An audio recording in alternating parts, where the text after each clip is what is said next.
all, so you got x squared, then you got minus, you got plus x, yi. List. I'll work on the rest. This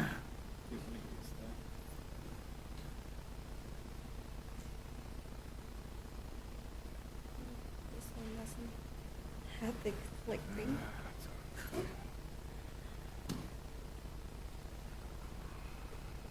So what do you get when you multiply z and z conjugate?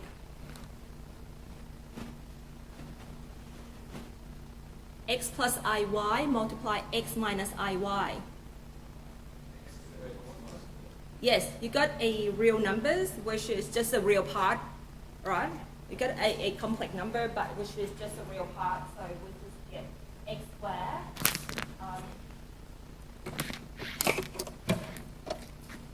Okay, so you got x squared plus y squared. Now, imagine you got 1 over z. Write it down. If you have that, you have 1 over z. You multiply tops and bottom by z bar. Okay, so the denominator, you are going to get x squared plus y squared. Right? So the denominator is x minus iy. Okay, so you have 1 over z. You multiply tops and bottom by z bar. Write that down. You multiply tops and bottom by z bar. So the denominator is z bar. The denominator is z bar times z.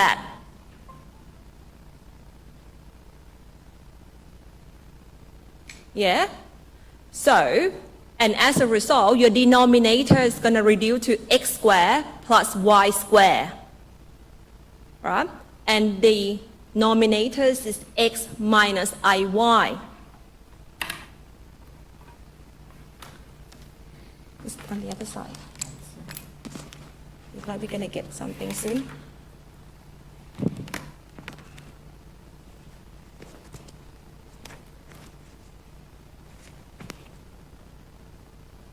There we go. Okay, thank you.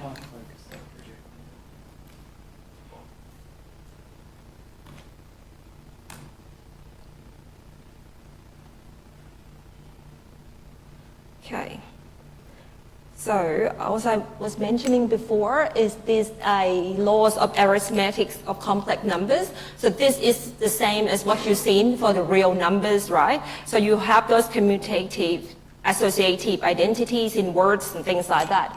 Addition in words and then also multiplication in words. And this is what I was talking about. Okay. So this is what I was talking about, right? So if you have a complex numbers, say in this case is x, right, or z. So you can find 1 over z. So that, or 1 over x at time x is equal to 1. So what I was right, meaning to say is that if you have x plus iy, right, so there will be 1 over z, such that 1 over z times z is 1, right? Now, and as I said before, 1 over z is equal to 1 over x plus iy. Thinking?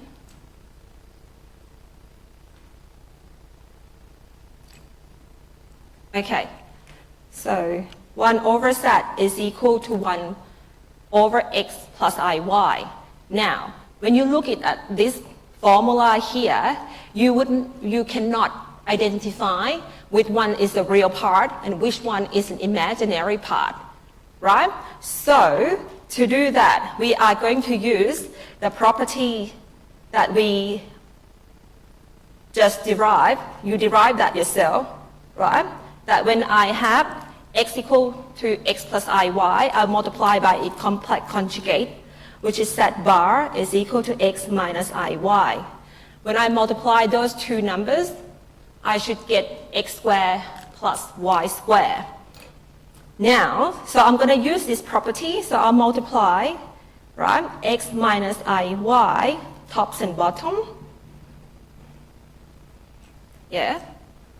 So you can see that now the denominator would just be z times z bar, right?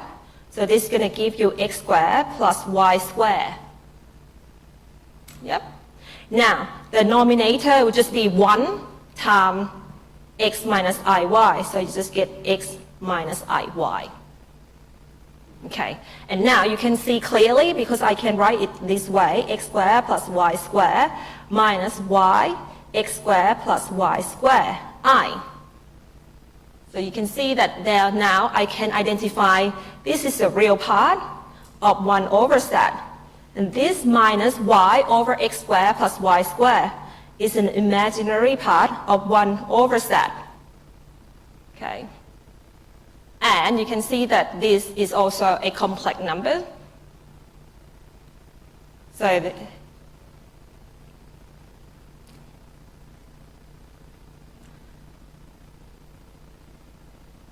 yeah. So we introduced the complex conjugate to help us do a division of two complex numbers.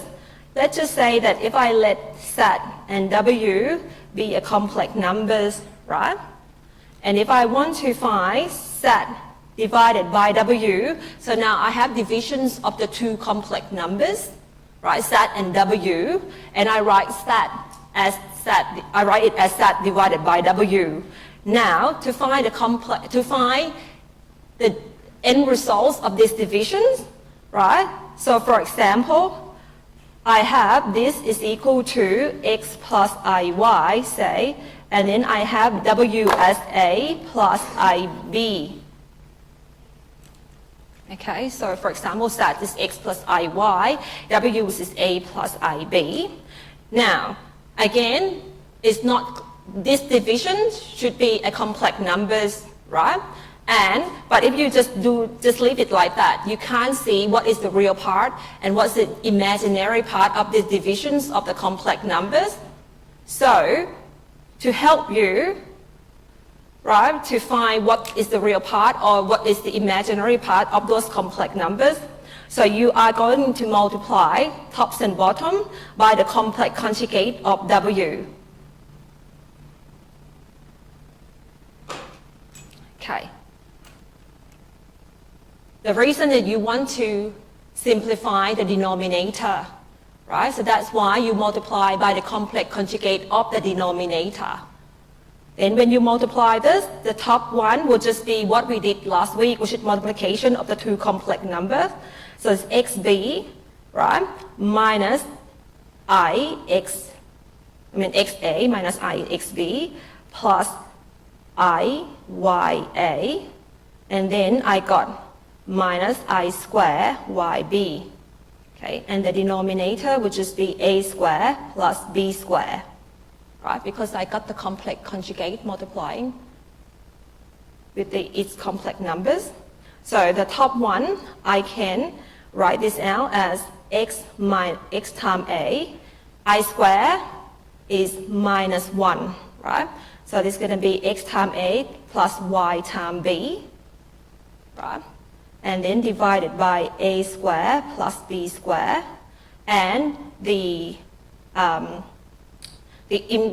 imaginary part is, I can write this as I times ya minus xb divided by a square plus b square.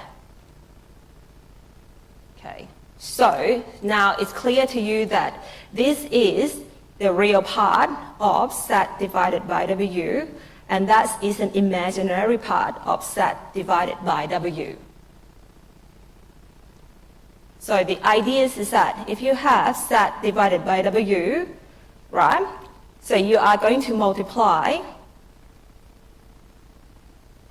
by the complex conjugate of the denominator, okay, and so and then end result will be the top, or the denominator will be multiplication of the two complex numbers. The denominator would just be the modulus of w squared. Okay, so remember the modulus of w, the modulus is square root. Okay, so a squared plus b squared. When you take a square root, take square, the square root is gone. So you got b, a squared plus b squared. So you don't need to remember this, right? All you need to know is that you are going to modify the denominator by multiplying its complex conjugate. Let's have a look at some proper numbers. Example, if I want to find a 2 plus 1 divided by 1 minus 4i. Okay, now I got these two complex numbers. Right, so now to do a division of the two complex numbers is to be able to write the complex numbers so that I can identify which one is a real part and which one is an imaginary part. So to help us, so in this case, I am going to multiply tops and bottom by what? Thank you, 1 plus 4i. Because 1 plus 4i is the complex conjugated of 1 minus 4i. Okay. Now, you can see that the denominator will just be 1 square plus 4 square. Right?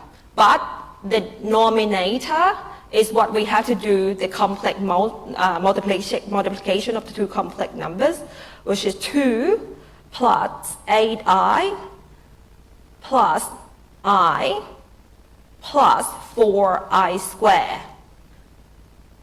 Okay, so if you're quick, you can just, I square is minus 1, and then you can group them up, but step by step is okay, just to be safe. Right? And we know that the complex number multiplied by its complex conjugate, you get, in this case, 1 square plus 4 square. Right? The element square, and then add them up. Yep, great. So you can simplify this, right? So you know that I squared is minus 1. Keep writing that. By now you should remember, hopefully. So in this case, so you got 2 minus 4, right? So you got minus 2, yep, minus 2, and then you got plus 9i, and divided by 1 plus 16, right? So 1 plus 16 is 17. Okay, so in this case, you can write this out as minus 2 divided by 17 plus 9 over 17i. So now your real part, okay, so your real part of these complex numbers I call tops and bottoms, Z and W. So you can see that that is minus 2 divided by 17, and the imaginary part of these divisions of the two complex numbers is 9 over 17. Okay. Any questions? If not, then your turn to do it. Okay. Do this one first. So this one, you got Z, which is 1, right? Divided by W, which is 1 plus I.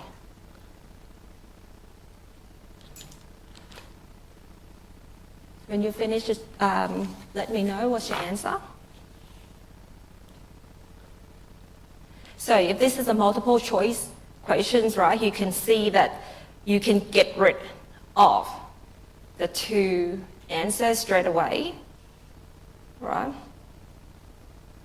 So you can see that A's and B's is definitely not going to be your correct answer, right? So because when we talk about division of the two complex numbers, you should have, you should be able to write it out such that you can identify what is the real part, imaginary part. So A's and B, you can get rid of that. Definitely not the correct answer. Okay. All right, some said C, some said D. What do you get, others? D. What about those side of the room? Yeah? What do you get? All right, so if I have Z divided by W, so this is 1, divided by 1 plus I. Right? So we are multiply top and bottom by 1 minus I, thank you. 1 minus I, 1 minus I. So I know that the denominator will just be 1 times that number will be 1 minus I. This will be 1 square plus 1 square. Right? So this will be a 1 minus I divided by 2. You can write it out like that, or you can write it like this. That's okay. So the answer is D. You all get D? Okay? In the back there? D, Aura? D? Got D? Yeah. So D is the correct answer.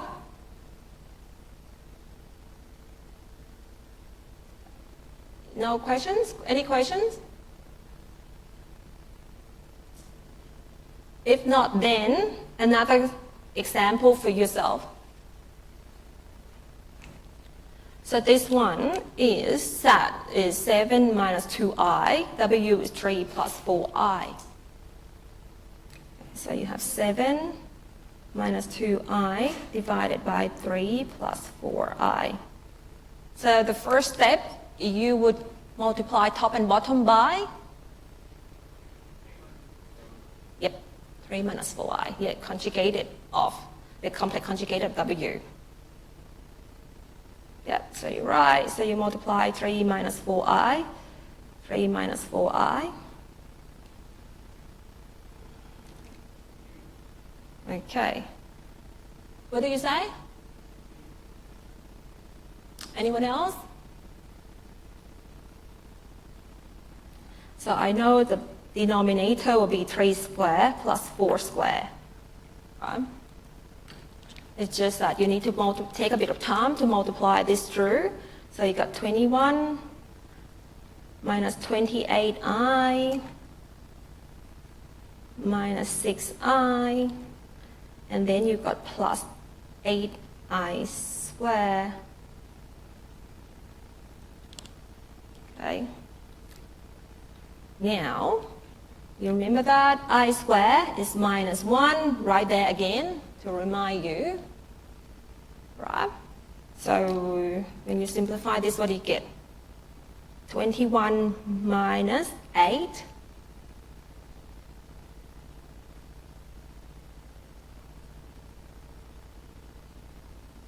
Okay, what do you get? 21 minus 8 is, thank you. And then you got minus 28 minus 20 minus 6 is minus 34I. And then that one is 25. Okay, so the answer is C. Okay. Okay. So a simple mistake would just be you not recognize that I squared is minus 1, or, you know, a simple algebra mistake like adding incorrectly. So just be careful. It's not hard. It's just, you know, just have to be careful. Okay, are you confident with the division of two complex numbers now? If you were asked to do this in the quiz or in the test? Okay, so I can move on, right? Great. Now, last week, I also haven't mentioned that there's a geometric representation for a complex numbers. I did mention it, that we say that we mentioned a bit, but I haven't talked about the, you know, what it means by addition of the two complex numbers or scalar multiplied by complex numbers.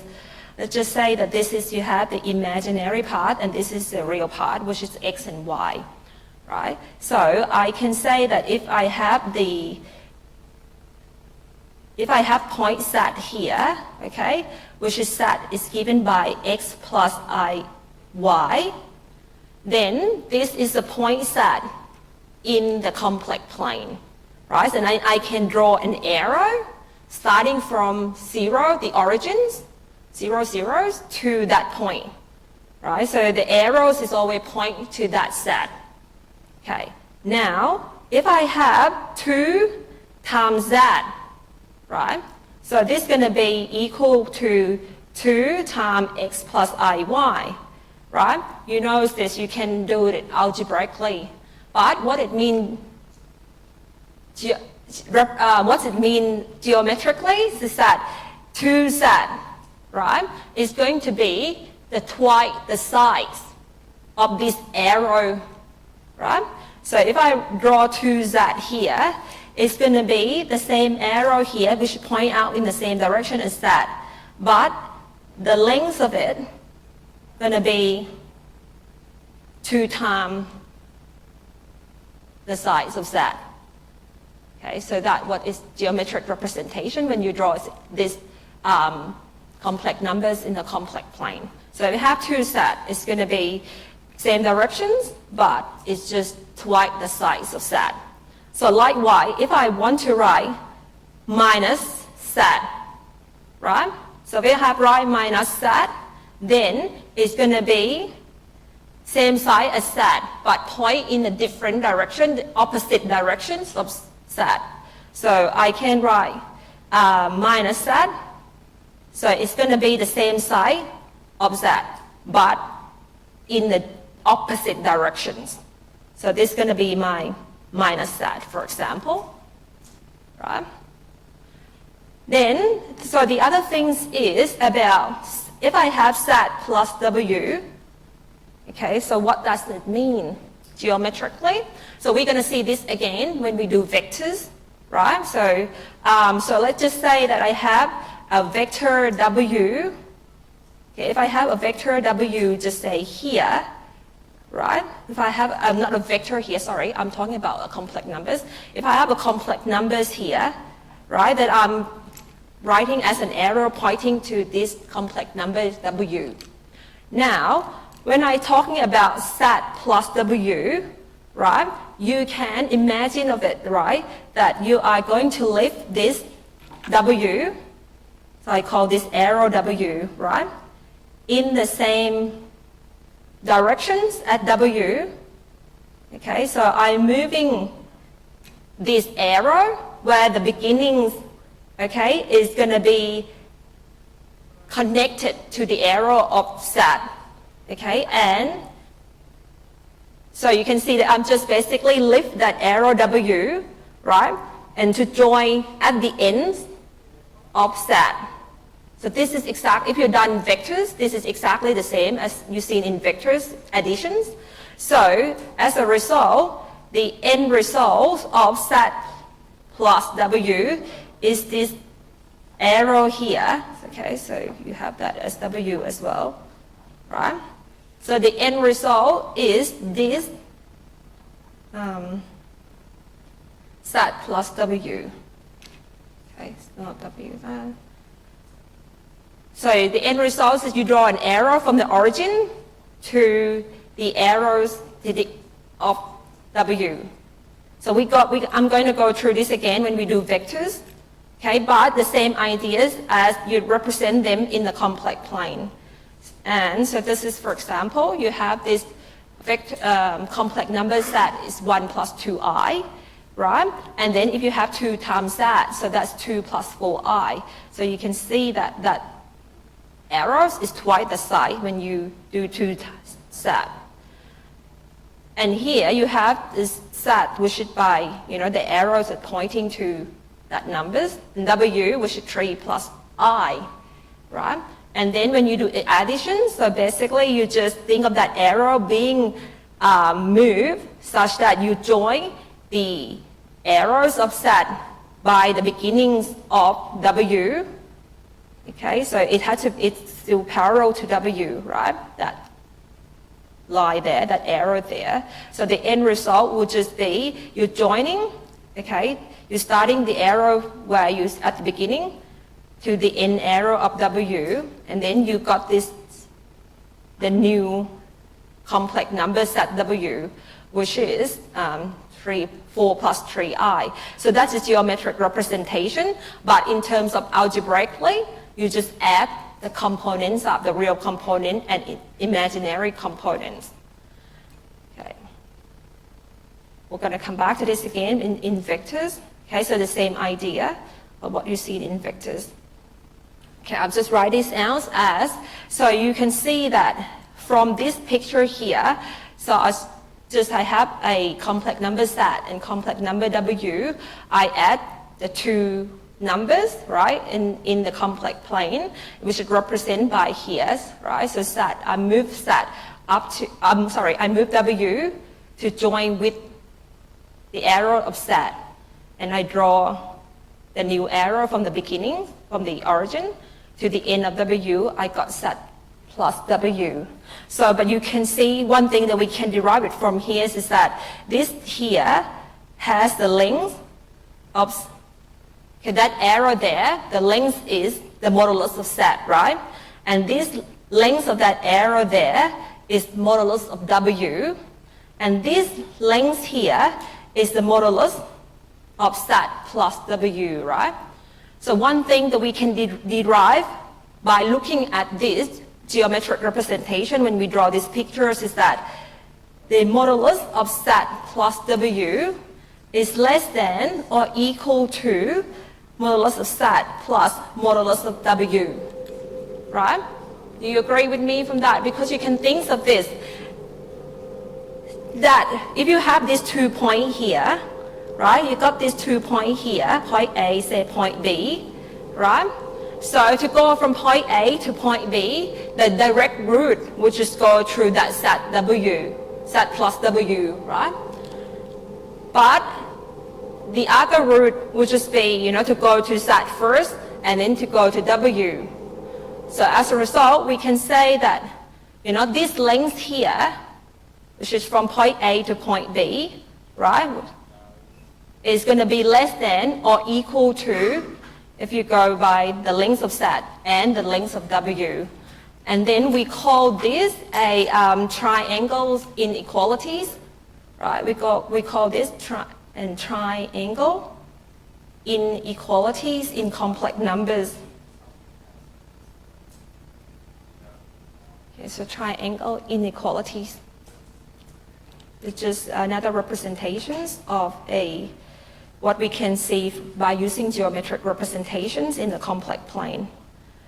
Okay, so with that then you should be able to do this equation. So I just write that again. So which one of it is the true?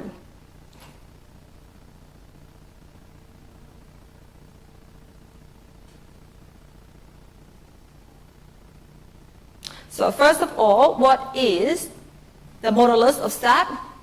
Let's just remind you, what is the modulus of set? 5. Okay, 5, which is coming from 4 square plus 3 square, and then take a square root of that, right? So this is plus here. So that is 16 plus 9, which is 25, which is equal to 5, right? And what about modulus of W? What's it equal? 5 as well, right? Because it's 3 square plus 4 square. So basically it's 9 plus 16, 25, equal to 5. So if you use a triangle inequality, so you can see that the correct answer is B. So now, if you not believe me, we can still find set plus W, right? And see that if this inequality is really true or not. So in that case, I would get the 7 plus 7i, right? Sorry. Because set plus W is 7 plus 7i. Doesn't look very good, 7, so rewrite that. Okay, 7 plus 7i. So this will be 7 square plus 7 square, right? And that is square root of 49 plus 49. Or you can write this as 49 times 2, right? And then I can have this is 7 times square root 2. Now, root 2 is about 1.4. if you don't have calculators, you can just assume root 2 is 1.5, 1.4, and you can do multiplication. But this is around 9.8, I think. So, and you can see that 9.8 is actually less than or equal to 5 plus 5, okay, which is 10. So that inequality is true. So the correct answer is that. Any questions about these inequalities of the complex numbers? Sometimes it comes useful when we do proving some properties.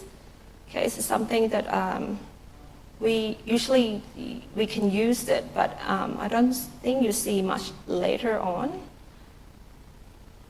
Okay, so let's just go back to here, this geometric representation of the complex plane.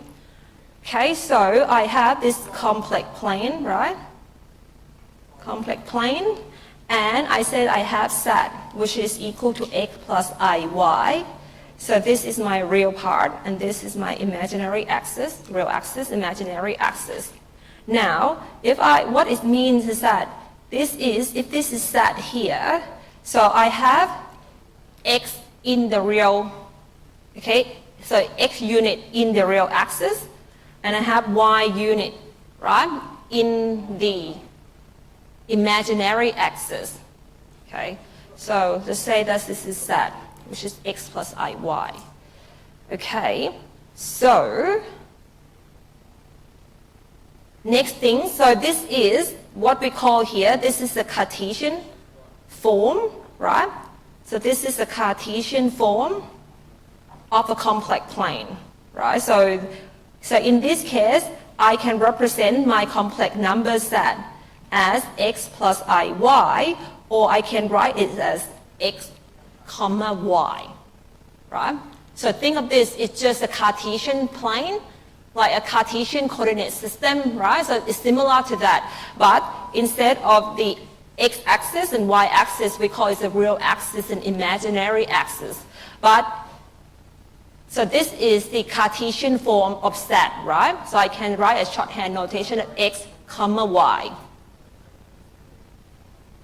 Okay, so before we go, so answer this question. If I had that complex numbers, that dot there, right? This dot here, let's just call it z. What is these complex numbers in this diagram? Does everyone agree? Because x is 2, right? Y is 1. So sometimes they put i's there and minus i's, so don't worry. So if you just sketch it, you can have i's there or you can have 1 there. That's okay, because in here they just want to make sure that that's the imaginary axis. So because you know that, so you can write that as the real part plus the imaginary part, which is 1 times I. Right, so B is the correct answer. Okay, now, are you comfortable with representing a complex numbers in the Cartesian form? Right, so this is just x and y. So I can write this as 2, 1. Yeah, just using the x and y coordinates. X is the real part, y is the imaginary part. So, happy? Okay with that? Okay, so the next, so another way to represent a complex numbers is by using a polar form. Okay, a polar coordinates. Have you seen a polar coordinates before? Anyone else see polar coordinates? Where you talk about radius and angle theta? Okay, don't worry, we're going to go through that. Okay, so now you have say this is the real axis, and this is an imaginary axis, right? Now I have my point, okay, I have my point set here, right? This is my point set.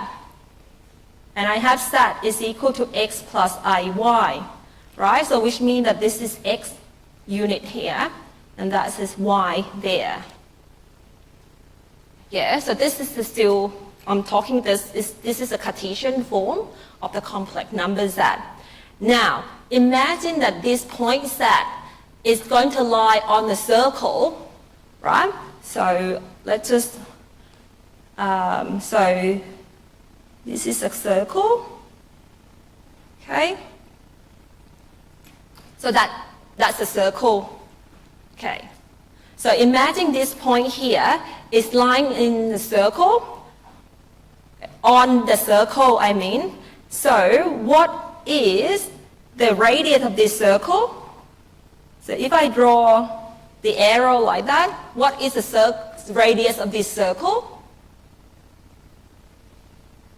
So this is an arrow pointing to point Z. What would be the radius of this circle? Modulus of Z. Everyone agree?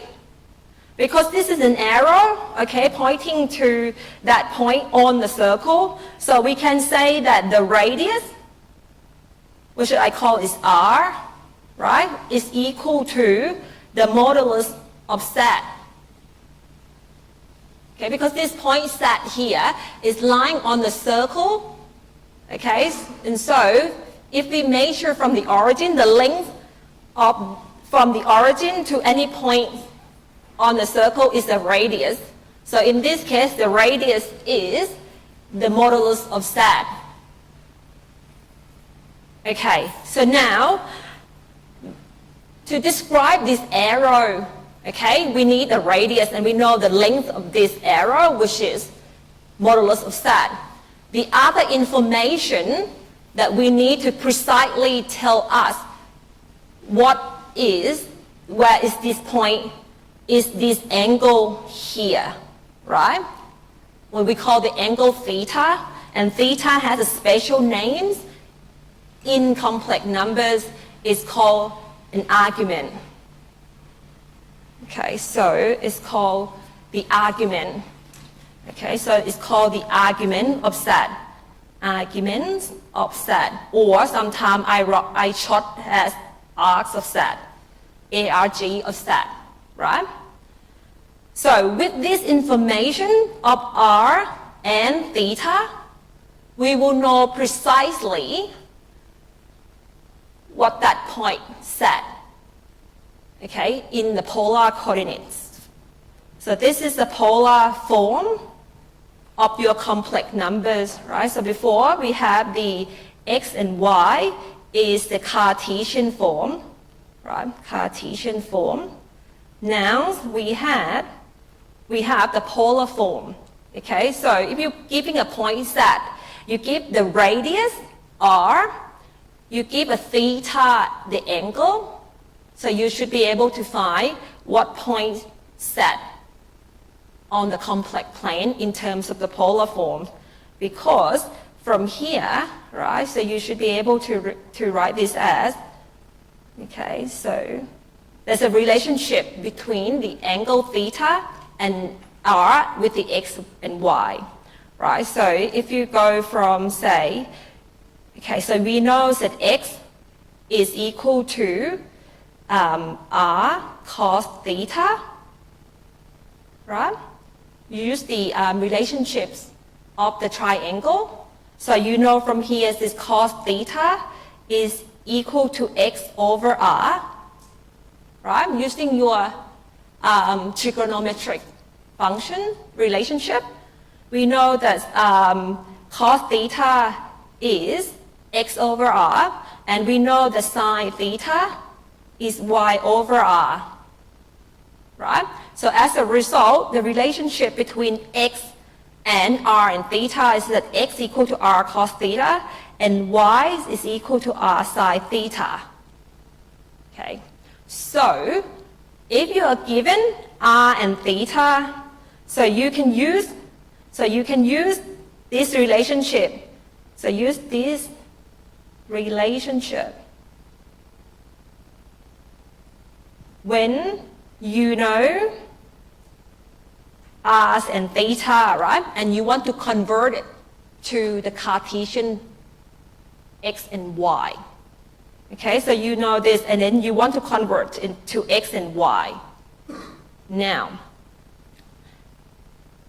if you know X and Y, right? Now, if you know, so then this is the first scenario, right? That you know R and theta, and you want to convert to X and Y. The second scenario is that you're going to have x and y, and you want to convert to r and theta. So in here, if you're given x and y, so from the relationships, from this diagram here that I drew, so you can see that, as I said, the radius is modulus of z, right?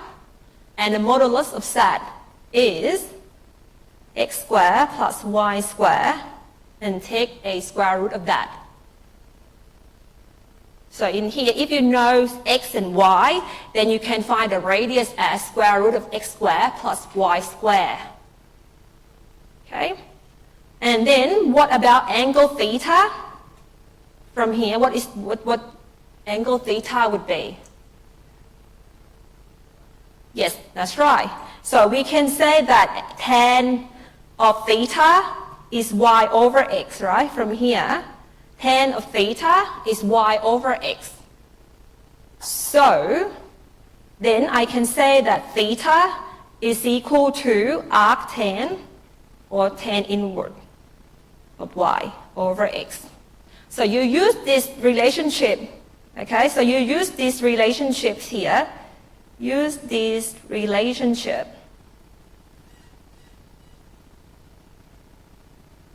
When you know x and y, and you want to convert to r and theta. Okay, you know x and y, you want to convert into polar form, you use the formula 2. If you have the r and theta, and you want to convert to x and y, then you use the formula 1. Now, the easy one to deal with is number 1 here, okay? Because you give precisely what r and what theta, so you can use that formula to find your x and y, okay? The tricky bit to look out is this scenario 2, because remember, theta is our angle, right? And it go around 2 pi or even more than that.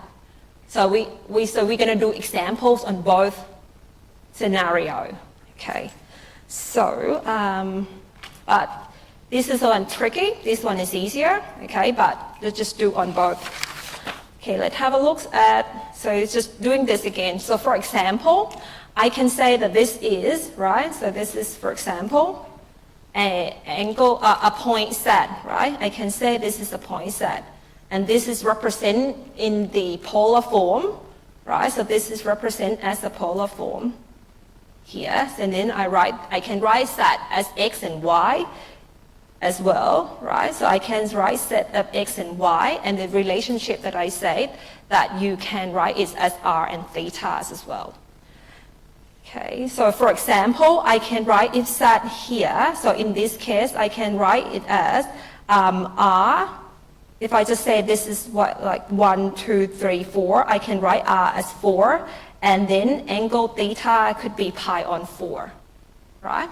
So for example, in that picture, if I go by the unit of 1, 2, 3, 4, right? And then angle theta, I just say is pi on 4. Then I can use a relationship that if I want to find what x and y is, right? So I can say x is r, so this is set, r cos theta, which is 4 cos of pi on 4, right? And 4 times cos of pi on 4 is 1 over square root 2. Okay. Don't need to calculate it to decimal point. Okay, so you just leave it like that. Okay, so don't worry to calculate it for me what square root 2 is, okay? Just leave it like that. And then y would be r sine theta, right? So in this case, it would be r is 4, sine pi on 4. So sine pi on 4 is 1 over square root 2 as well. So if I can represent this by 4 over square root 2, 4 over square root 2 as well. So that complex numbers, you can write it as, that complex numbers, you can write it as z is equal to x plus iy, right? Okay, so in this case, it would be a 4 over square root 2 plus 4 over square root 2i. Okay, right? Now, before we go, I just probably should mention this. Now, let's go back to this one. I can write that as x equal to x plus iy, right? I can write this that is equal to x plus iy. Now, and I can say that this is x is equal to r cos theta, right? And y is r sine theta, right? So, and I can therefore take a common factor RL, and I can write this as cos theta plus I sine theta. Okay, so this is basically the polar form. Okay, so I go from the Cartesian form in the polar forms here. Now, in the lecture notes or in another textbook, they write this is r cis of theta. You've seen that notation before. So this is a shorthand notation for writing r times cos theta plus I sine theta. Okay, so they just short it as C is short for cos. And i's is, remember that you have i's here, it's a complex numbers, and s is sine. Okay, so r cis theta. I usually go by a full writings here. Okay, but if you see it in the lecture notes or in other textbook, cis theta, that's come from cos theta plus I sine theta. Okay. Okay, so before we're taking a break, we'll just have a look at these equations here. So let's set equal to I. What is the polar coordinate of Z?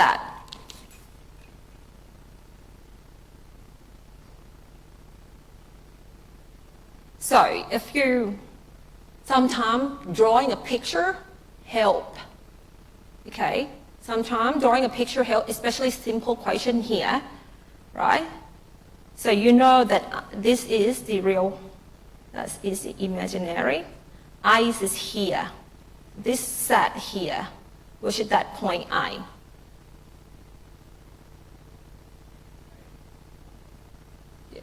Everyone else agree? Yes, A, correct. Why is A? What is the radius?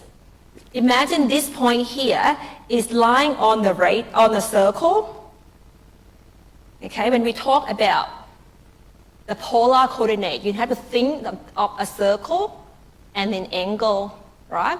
So in here, I'm drawing this arrow here, right? That pointing to that point Z equal to I. So the radius is actually, so this is equal to radius, right?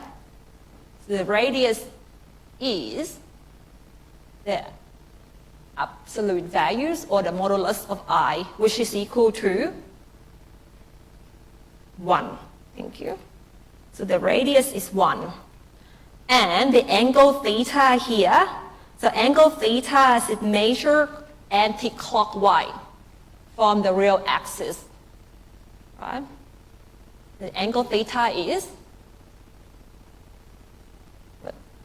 pi on 2, right? So basically it is the right angle pi on 2. So that's why we can write I represented by polar representations is 1 and pi on 2. Okay?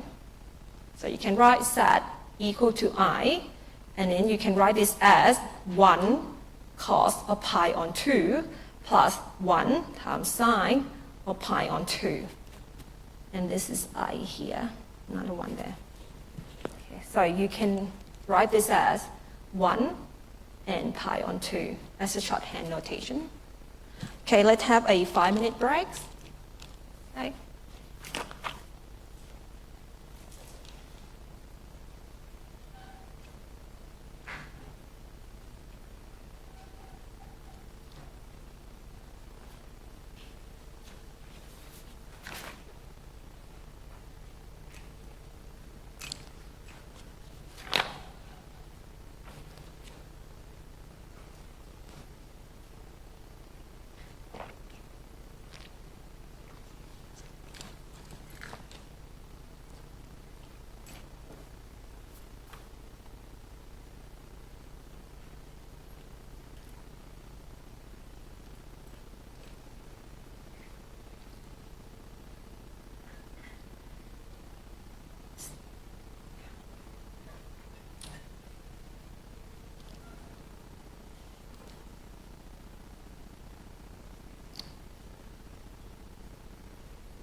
this system here is still uploading, downloading, whatever. He connects me like manually, but the panel here was, he didn't believe me before. I said like that take more than 2 hours to reload this.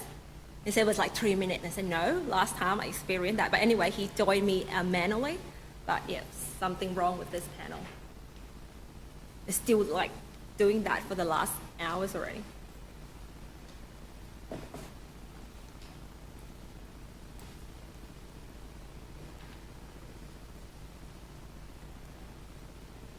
I just put these tables up so you absorb it, right? Absorb it because we're going to be using this a lot from now.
So in the test, for example, you don't need to bring in your calculator, right? Because majority of angles that I will get you to deal with is these types of angles, like basic angle, right? Pi on 6, pi on 4, pi on 3, pi on 2. So if you can't remember them, write them in the summary sheet and bring it with you. Okay, and you don't need to calculate what is square root 3 for me. Just leave it like that. Leave it as square root 3, leave it as square root 2. Right? And so this, and again, I mean, you can draw this and, you can print this out and you can, in summary sheet, if you really worry, so you can just copy and paste this in your summary sheet. Okay, so if you don't want to write, yes?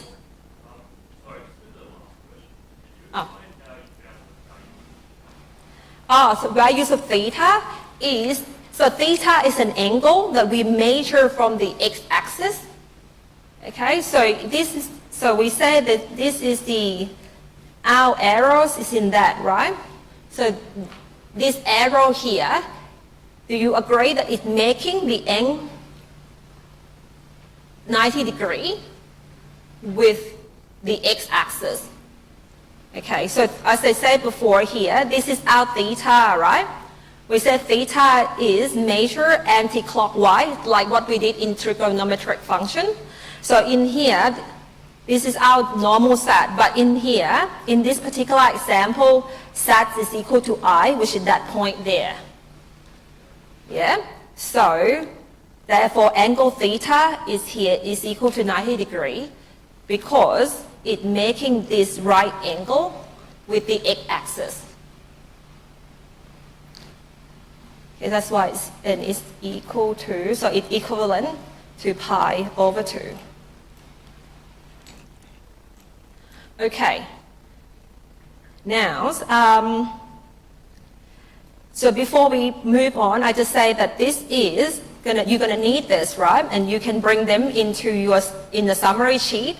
Now, so just reminding you, right? So this is the basic angle in the first quadrant. So if I say, pi on 3, for example, it's going to be in the first quadrant, right? And then I said 2 pi on 3 is the values of the angles are related to pi on 3, but you can see that this is going to be plus, right? And this is going to be minus, plus, okay? And this minus, right? The values of x and y, and this is plus, minus. So you can see that the values of pi on 3, the cos and sine, so in here is a positive and positive, right? So 2 pi on 3, the values of the angles, cos and sine, the same as pi on 3, but the x is negative, but y is positive, right? And here you move pi on 3, and then, equivalent ones in this quadrant is 4 pi on 3.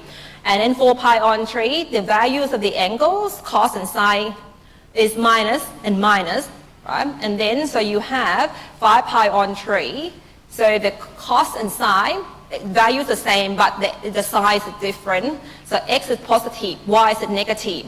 So that's why I just say, if you only know the basic angle in this quadrant, then you should be able to replicate it in other quadrant by knowing this right sign, right? So plus, this is x positive, y positive, x negative, y positive, so on and so forth in other quadrant. So, but before we doing now, this is an example for you to convert from this is r and theta into x and y. So this should be straightforward, right?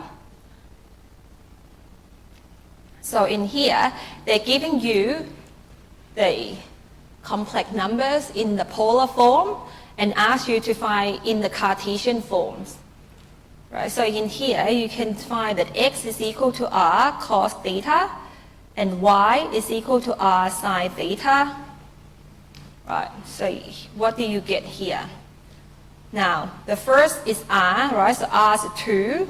Cos of theta is cos of 5 pi on 6. Okay, and then sine of theta is sine of 5 pi on 6. Now, if you don't remember, that's okay. Nobody remember. I don't remember. That's why I recommended you print this out, have it right next to you when you do a problems in complex numbers. So in here, you see that the pi on 6, right? 5 pi on 6, for example. Okay, 5 pi on 6 is in the second quadrant. So cos will be minus 3 pi on 2, sine will be 1 over 2. Okay, so we can go back. So that is 2 minus 3 pi over 2 equal to 1, 2, and pi. So this is equal to minus square root 3, and that's equal to 1. Right, so therefore, you can write this set is equal to minus square root 3 plus the imaginary part, which is y, okay, I. So the correct solutions is C.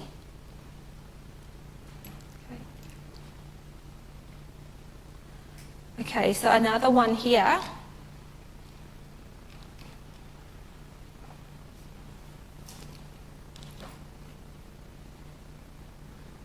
So 5 pi over 4 in which quadrant?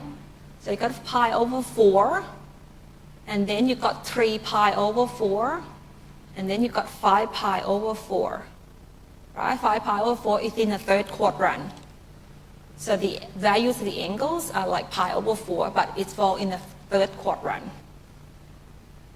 So the answer here would be, yes.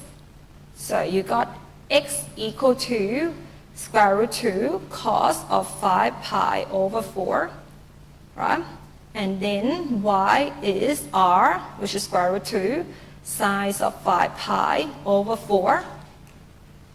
Okay, so angle pi over 4 is easy to remember because it's 1 over square root 2 for both of them. Okay, like sine of pi over 4 and cos of pi over 4 is 1 over square root 2. So, and now you know that if you rotate this, you're going to be this 5 pi over 4 in the third quadrant. So as a result, so you get square root 2 minus 1 over square root 2 minus 1 over square root 2. Right? So, but if you don't want to remember this, as I said, print this down and put it next to you, or bring it into yours as in summary sheet. You can just copy and paste. You got 2 pages summary, 2 page, not double side A4 summary sheet. Okay, I do recommend copies and paste this in your summary sheet. Okay. All right, so as you can see, the 5 pi over 4 is here, right? So this is, they've simplified it, but it's just minus square root pi on 2 and pi on 1. Okay, so as a result, you can say that x is minus 1, y is minus 1. So when you write this as set is minus 1, x plus iy, so minus 1i. So the correct answer is D. So how's everyone feel if I give you an arc and theta, the polar form? Can you convert it into Cartesian form? Have any questions? Yeah? All you need is that table. Okay? All you need is that table of cos and sine. Now, the tricky one is the one that I mentioned it to you before. Now, we are going to convert from x and y into r and theta, right? So, let's look at this example here.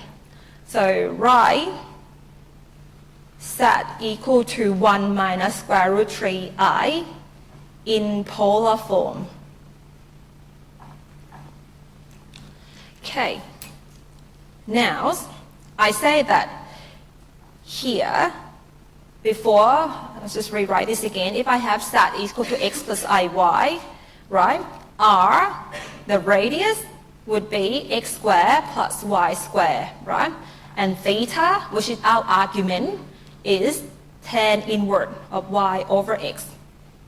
Okay, or tan of theta, tan of our arguments is y over x. So therefore, to write from x and y to r and theta, we need to use these 2 formulas here. Okay, so in this case, our z is 1 minus square root 3i. So here it's quite straightforward to find r, right? Because r would just be the real part square plus the imaginary part square. So in this case, it will be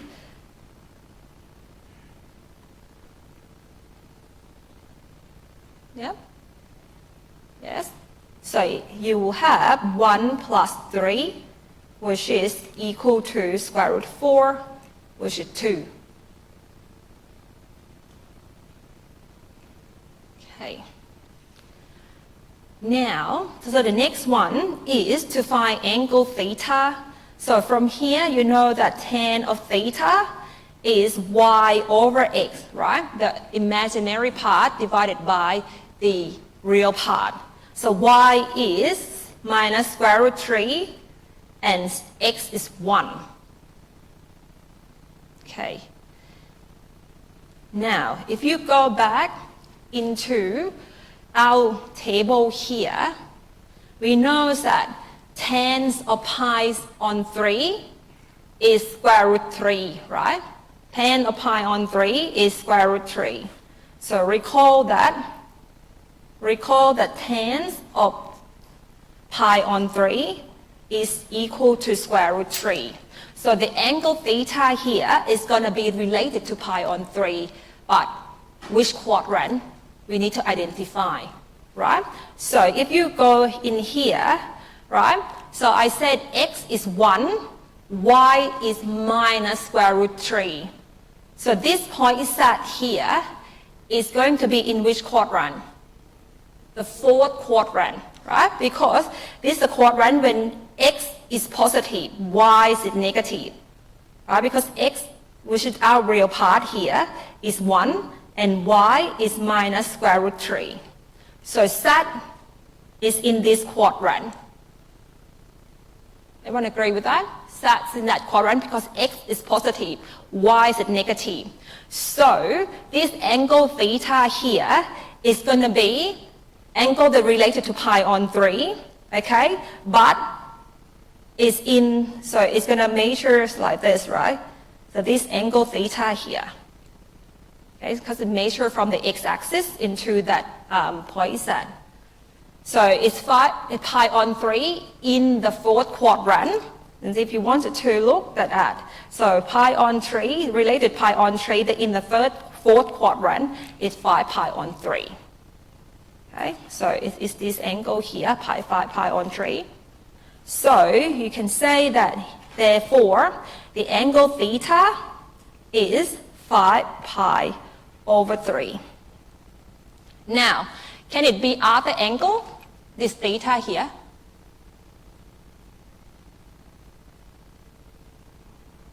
Huh? Yeah, that's right. Yes, that's right. Yes, it's minus 2 pi, or you can have plus and minus 2n pi, right? But n is our integer. Oh no, it's n can be the, so if by plus and minus, it can just be integer, right? So n can just be a integer or here, that's okay. This is the member of the integer. So what it means is that it can be 5 pi on 3, and I can rotate it to pi. It's still, that angle still be in angles of these complex numbers, right? Because 5 pi on 3 is equivalent to 5 pi on 3 plus and minus 2n pi. Right? So actually the angle theta is not unique. Okay, it's not unique because you can rotate it around by 2 pi, or you can rotate it around on the other side by 2 pi. So the argument of set here is not unique.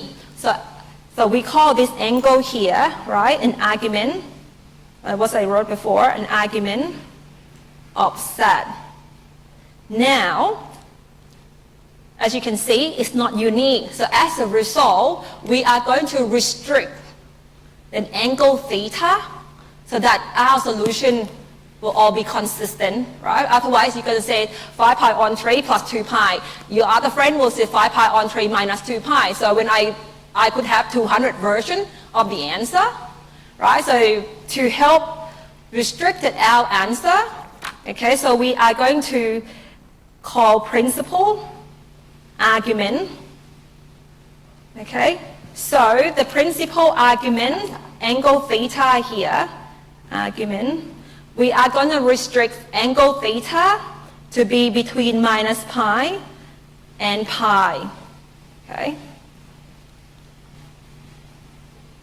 Okay, so this is the angle theta that we were going to restrict it to, and we say that we wanted angle theta to be in that, and then your solution, you and my answer will be the same, unique, if you have the angle theta restricted to that. So theta can, if you talk about general angle theta, so that's argument of set, but in particular values of theta that fall into that range is called the principal arguments of set. Okay, so in this case here, you have 5 pi on 3, right? You got 5 pi on 3, but 5 pi on 3 is not within that range. So you're going to minus, so 5 pi on 3, right? You're going to minus 2 pi. Okay, so when you have 5 pi on 3 minus 2 pi, this is equivalent to minus pi on 3. Okay, and this pi on 3 here is the principal argument of set here. Yeah. So the trick is, if you find an angle that in the first and the second quadrant, that is the principal argument. Okay, if your angles is falling into first and second quadrant, that is already a principal argument. But if your angle falling into the third and the fourth quadrant, subtract 2 pi, and it will bring you to the principal argument range. Okay, remind me that. Okay, so if you have the angles is already in the first and second quadrant, that's already a principal argument. If it's in the angle you found, this is in the third and the fourth quadrant, subtract 2 pi, and you will always get the principal argument.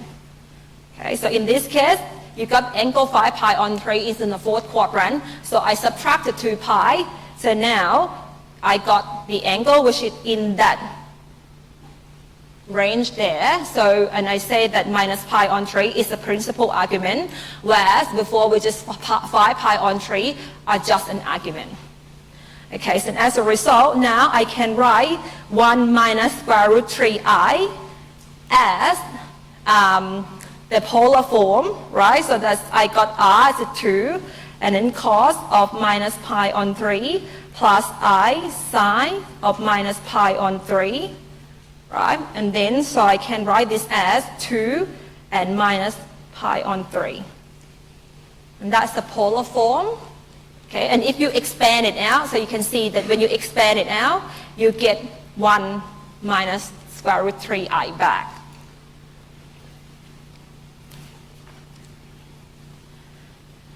Okay. All right, so you might want to do this equation yourself here.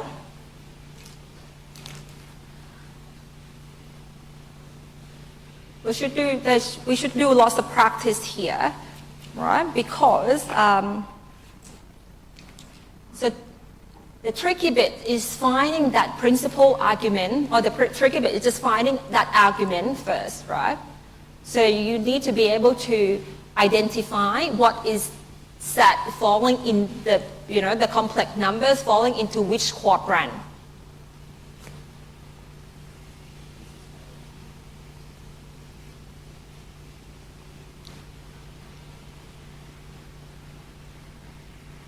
So in here, you need to find r and theta, right? And we know that r is x squared plus y squared, and then take a square root of that, right? And then you know that tan theta is y over x.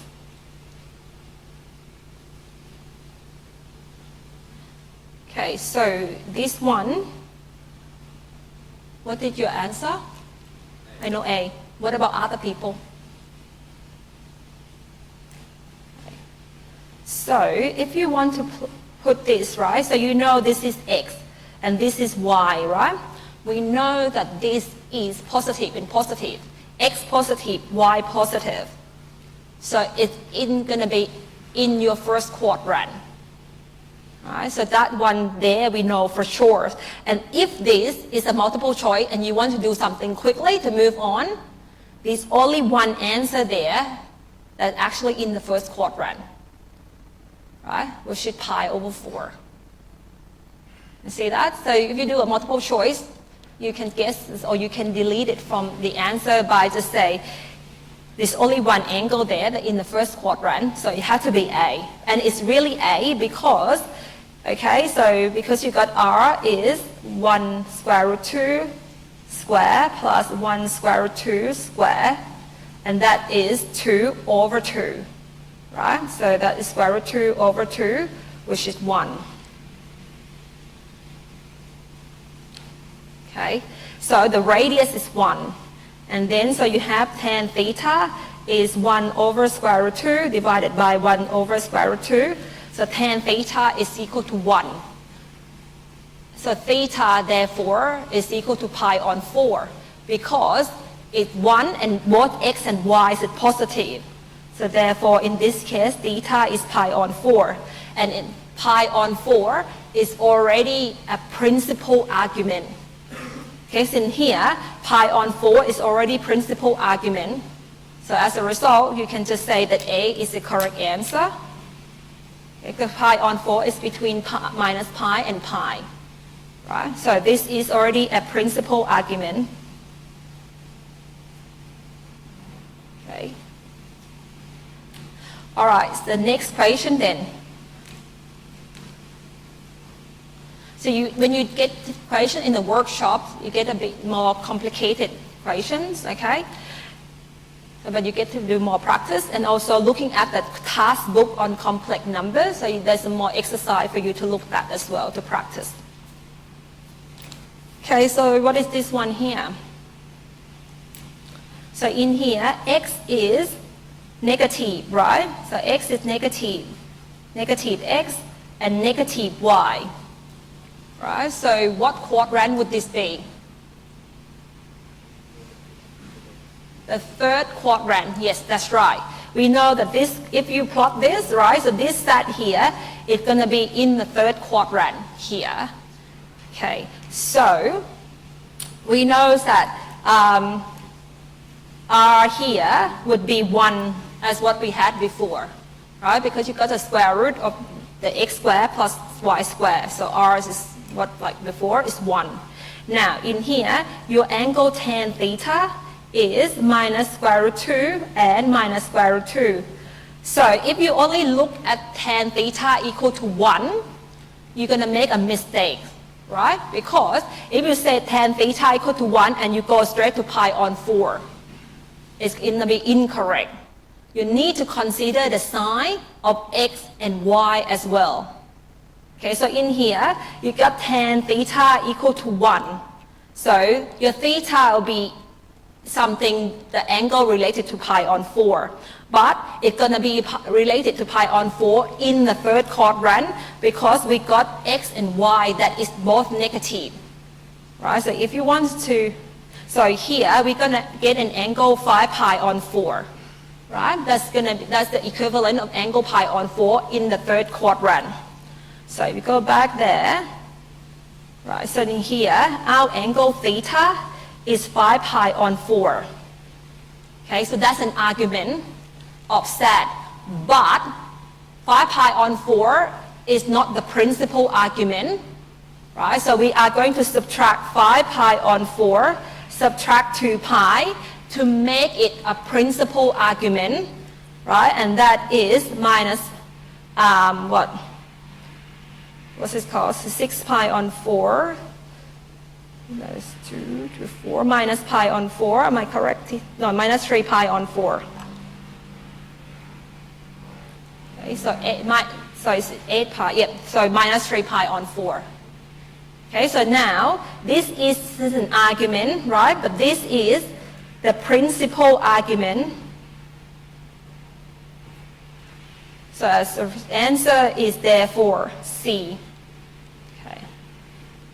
So that's what I said, when the angle falling into the third and the fourth quadrant, subtract 2 pi, then you will get the principal argument. But, so for example, if yours multiple choice got 5 pi on 4 there, that is also the correct answer, okay? Because in polar coordinate, the angle theta is not unique. Okay, so if they have 5 pi on 4, that is also the correct answer. Okay, but in here they don't have it, so that's why we subtract 2 pi minus 5 pi on minus 3 pi on 4.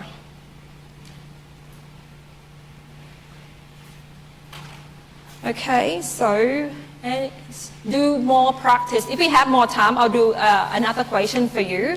But I'm just gonna move on to I'll go back to multiplication of the two complex numbers, but in the polar form, okay? So if I say that now, I said that my complex numbers is written by cos of theta plus I sine theta, right? So this is going to be in polar form of r theta, right? And I said I have the complex numbers w, okay, and I say that got radius of s, and then the argument is phi. Right? So I got this w here, right, is s and phi in the polar form. Okay, so before we do a multiplication when they're in the Cartesian form, now I'm going to do multiplication when they're in the polar form. Okay, this is the polar forms of z and w, right? And I write it out explicitly as r cos theta plus I sine theta and s times cos phi plus I sine phi. Now, when I have z times w in the polar form, so I'm going to have r times s, right? And then I'm going to have cos theta plus I sine theta multiply cos phi plus I sine phi, right? And I'm going to multiply this just like what we did before, right? So I'm going to got cos theta cos phi, right? Plus I cos theta psi phi plus I sine theta cos phi. And then I got minus, okay, sine theta psi phi, right? Because I squared is equal to 1. Okay. So remember I squared is equal to minus 1 here. Now, I'm going to therefore group the real part and imaginary part, right? So that step there, I'm just multiplying it through, nothing complicated, right? So now the next step I'll do is I'm going to group the real part, which is cos theta cos phi, right? And minus sine theta psi phi. And I'm going to group the imaginary part, which is cos theta sine phi plus sine theta cos phi. Okay. Right. Now, if you remember that I have the trigonometric properties, right? So you can, if you remember that, this is actually cos, sine.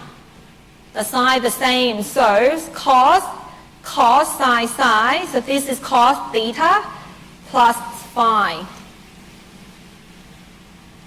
If you're not sure, go back into lecture note on week 1. And this is the properties of cos of the addition of the angles, right? And the same thing here. This is sine cos sine. So this is I sine of theta plus phi. Okay. So, can you see some things here? Right? So you see some things here. So when you multiply the two complex number in polar form, the radius multiply, the argument is addition. Okay, so here, right, I can say that this is in the polar form, right, the modulus of Z plus W is equal to R and S, R times S, right? So which is equal to Z times W. So you can choose it in this way, right? So this is a property that I mentioned in last week as well. And you can see that the argument of Z times W is equal to theta plus phi, right? Which is equal to argument of Z plus the argument of W. So, if I had the complex number, say, I got Z is equal to 1 and pi on 4. And I got W is 2 and pi on 6. So, what is the argument, what is the modulus of Z times W? Yes, that's right. I do not need to multiply them, right? So I already know that from here, from what we derived it here. Okay, so the radius, okay, the radius or the modulus of Z times W will just be the two radius multiply each other. So in this case, it'll be 1 times 2, which is 2, right? And then when I multiply this, the arguments of Z times W, if I got that from what we just derived it here, we can say that this is pi on 4 plus pi on 6 is the argument. So if you already have your complex numbers written in the polar form, okay, when you do multiplication, it's just a simple matter of the radius multiply each other, the argument adding each other's.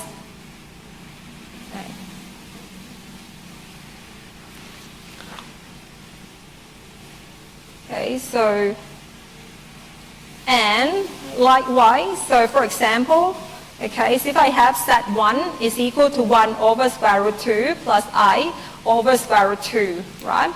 And you know that this is 1 and pi on 4, say. And if I have set 2 is minus, so this is what we just did in the previous example, 2 example, plus I square root 2 here.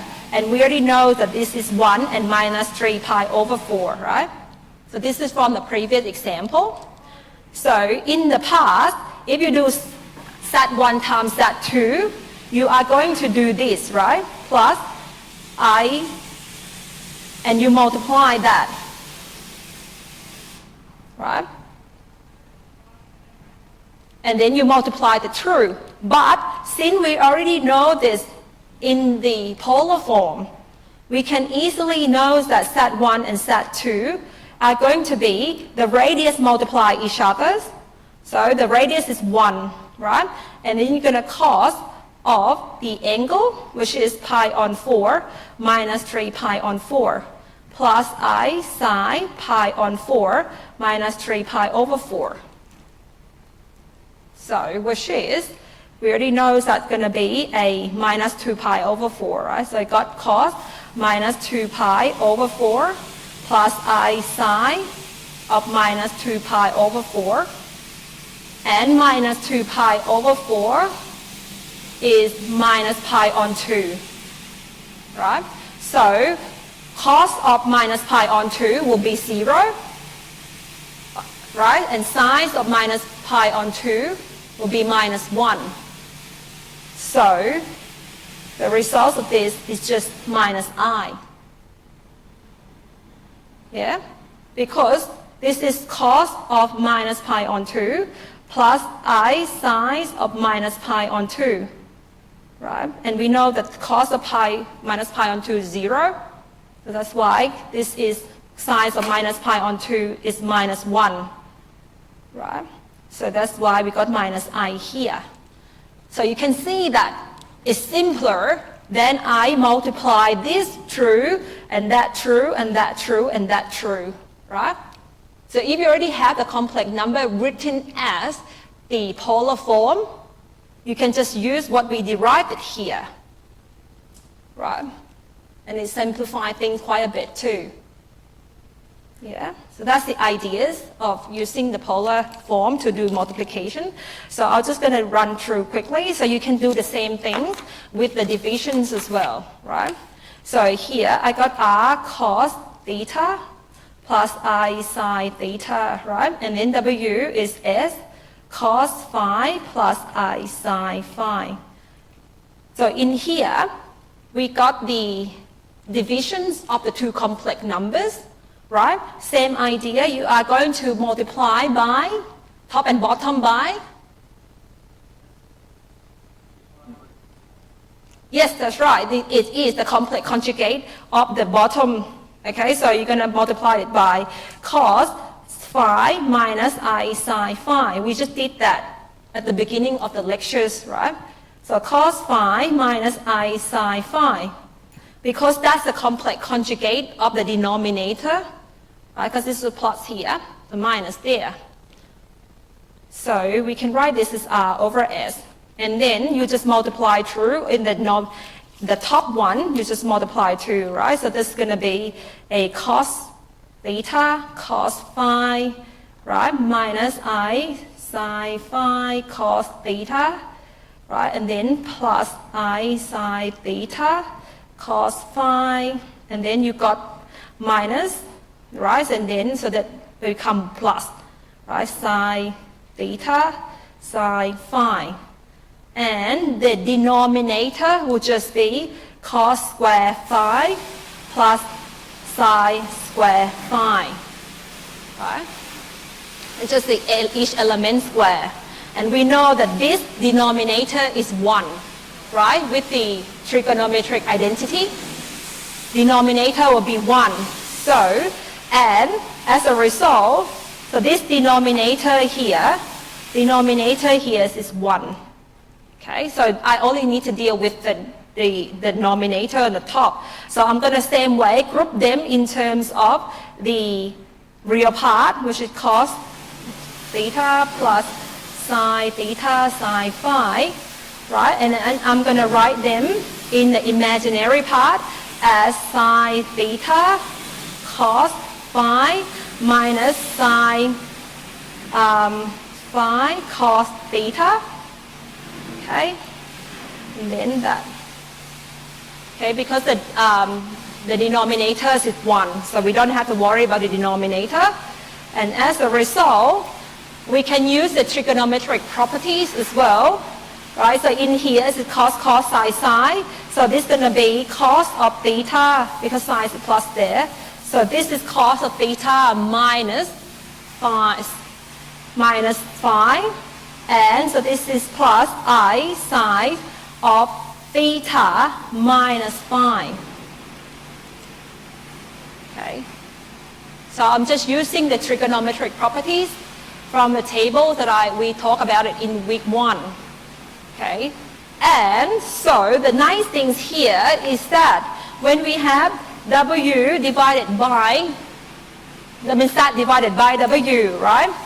The argument of it is actually equal to R over S, which is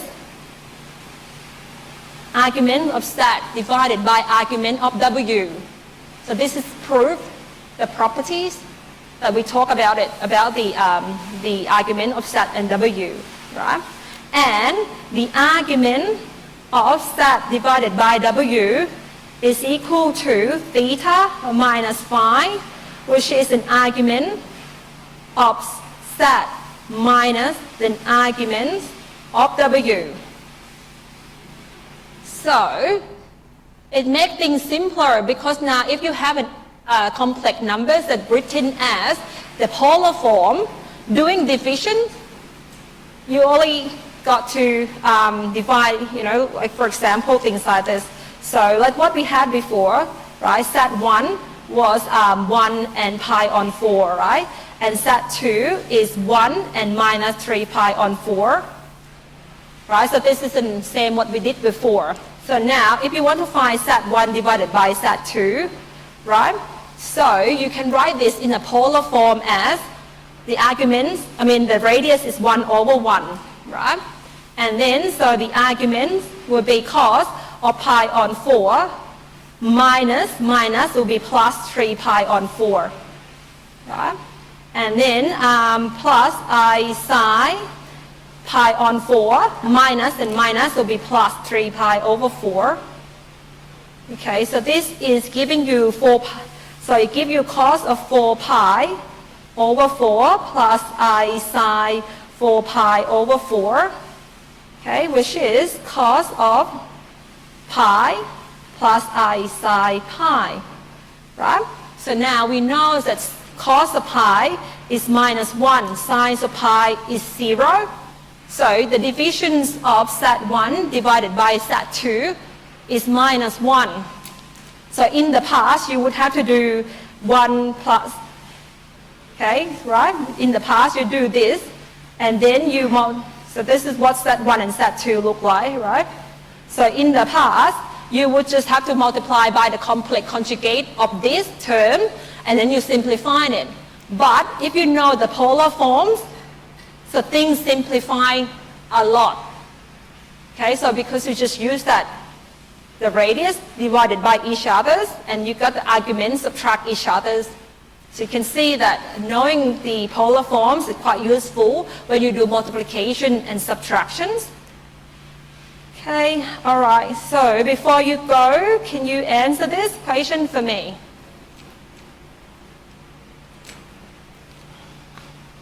If you have sat is 10, cos of 9 pi over 10 plus size 9 pi over 10, and W is given by that, what is sat divided by W?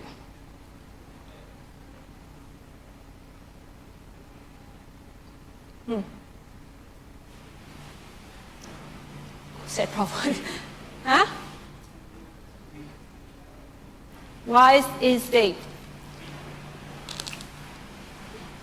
Why is D? Because I said sat divided by W. So if sat divided by W, then the argument, the radius of sat divided by W is the radius of that, right? So that is R over S. So in here, R is 10, right? And S is 5. So that will be, so which is 2. Okay, so we can, that is definitely not the correct answer. And then we have the sat divided by W, right? The arguments of that will be the arguments of sat minus the argument of W. So the argument of sat is the angle, 9 pi over 10, right? And argument of W is 2 pi over 10. So therefore, this is 7 pi over 10. Now, don't get confused because this is the correct answer. Before I said plus it here because, this is plus here because it's pi on 4 minus and minus 3 pi over 4. Right? So that's why it was plus there. That's probably confused you, right? Because I got minus pi over 4 minus 3 pi over 4. So that's why it was plus here. But in general, the two angle subtraction give you the new argument. So in this case, it's 7 pi over 10. So as a result, when you put it together, A is the correct answer. Okay, so in summary, right, today we're looking at division of the two complex numbers, right? And we write a complex number into a polar forms. Okay, and then also from polar form back to Cartesian and Cartesian back to polar form.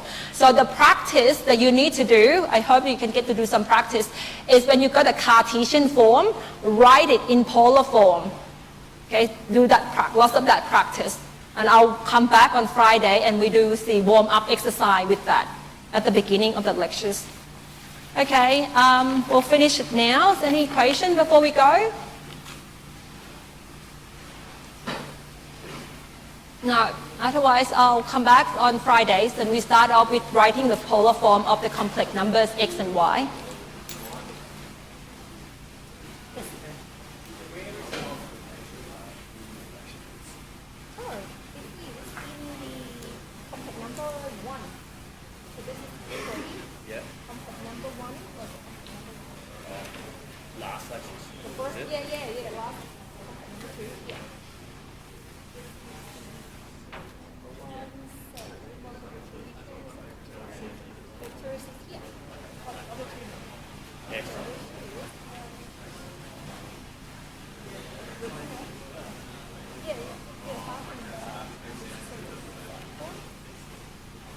Spent about 10 minutes trying to find it.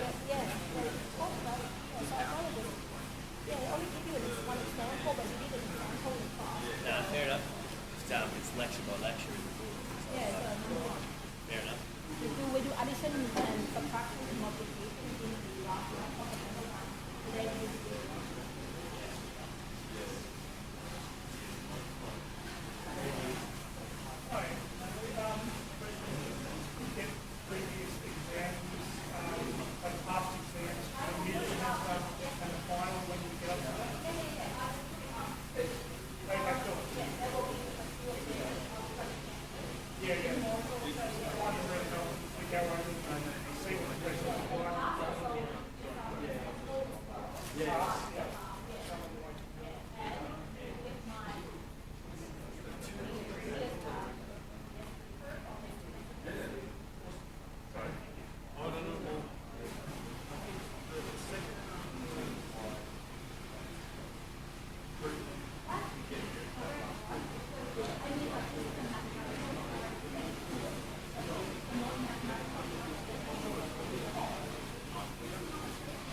equal sign as a statement. Thank you very It's still much doing for your- that. No, we've turned it off, so it's going to do that Yeah. for the rest of the day. Yeah, that was I mentioned last time. I didn't have your numbers, and it went like that for 2 hours, and I only talked to the Yeah, student. well, it's worse this time, unfortunately. But thanks for your patience. No, it's earlier. okay. And yeah, they already understand what I went through last time, so they didn't. Yeah. It's not working again? It's not working from there, but we've got it up manually, so I just need to check what you're using so I can switch it through for you. Using your laptop? Well, normally I use Use the that? PC. That's all right, I can But I switch it actually, through. this time I need to use the PC and this and the visualizer. I need all three. You've got 3 screens, so I can put something up on each screen. Oh, or I it's up can't to switch you. between? No, you're not going to be able to switch. Once I get it up, that's it, because this is just completely out of action. Okay. So I can have deal it with whatever just the way- laptop and the visualizer. Yep. I can deal with that and just let me get my adapter for the laptop. So do you want the laptop on the big screen and the document camera on the sides? Or the other way around? Yeah, that's fine. Laptop on the It's big screen. whichever way you want. I can switch I it don't whichever think it way you matters. want. I think they can see both screens fine anyways. So document camera up on these ones? Yeah. Ooh, I nearly walked out with this. Sorry. I've done the opposite. I've walked out and left my stuff behind. I haven't stolen stuff yet.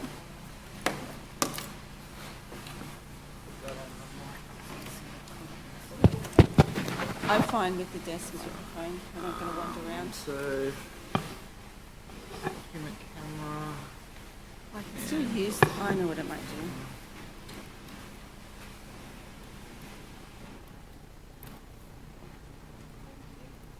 That's all right. So if you need to zoom or anything, you'll have to use the manual control, which is just that knob up there. Okay, I've never done that before. So That's that fine. just I move- zooms. I do it Yeah, old see school and it's, move paper around. yeah, zooms in and out. So Okay, great. that one. Zoom out would actually be good. Hopefully it's fixed tomorrow, so we've just had to get it all up and running the hard way. Yeah.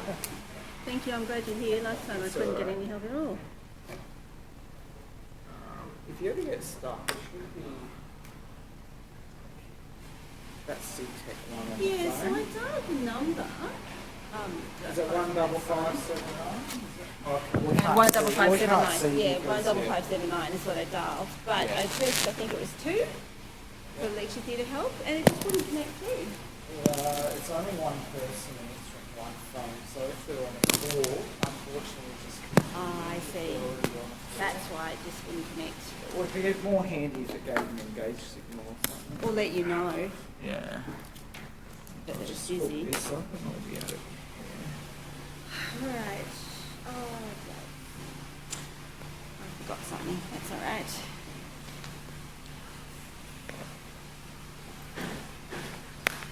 It's really cool.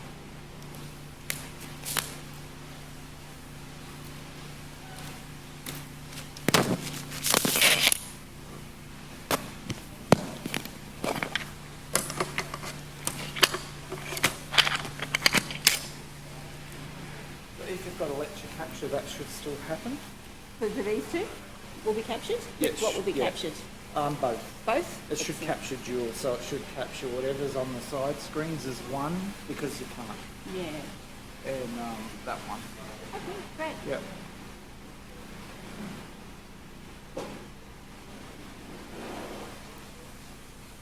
You won't be able to turn it off when you leave, so don't worry Just about unplug it. it and walk away.